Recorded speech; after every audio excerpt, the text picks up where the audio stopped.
Meralco Bolts versus Ginebra San Miguel. So sasabihin nyo sigurado na bias ako dahil naka-Ginebra jersey ako ngayon, pero honest opinion lang talaga. May mga rumor nga na magpapalit daw ng import ng Ginebra dahil na-injured daw si Justin Brownlee. Galing talaga gumawa ng kwento ng mga tao.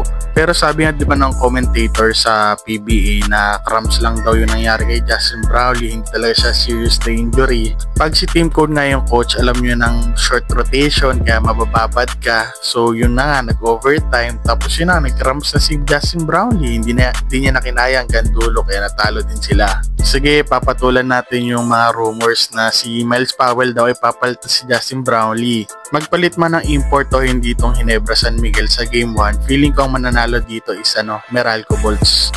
Converge Fiber Xers versus San Miguel Beermen. Ang Converge Fiber Xers nga ay nanalo sa Magnolia nung huli nilang game sa elimination round.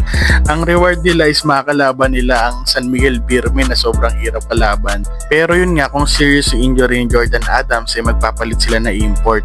Actually sa San Miguel Beermen hindi naman malaking issue ang pagpapalit na import kasi kahit wala silang import is malakas naman talaga sila. Alam natin mas magaling talaga ang coaching staff nitong Converge Fiber Xers dahil nandun sila Charles Su, nandun sila Toroman. Pero sobrang solid talaga ng lineup na San Miguel Beermen. Isipin mo pati bench sila, pwede maging first five na Northport Batang Pair, ng Blackwater Bossing, ng Phoenix Fuel Masters. Nabubulok na nga sa bench ng San Miguel Beermen si Mutao Tua, sila Jeronteng, sila Kitty Menes na pwedeng first five talaga sa ibang team. Pag naglaro nga ang import ng San Miguel Beermen na si Jordan Adams ay mahihirapan talagang Converge Fiber Xers manalo sa Game 1. Kaya ang prediction ko sa game na to isang mananalo ay San Miguel Beermen.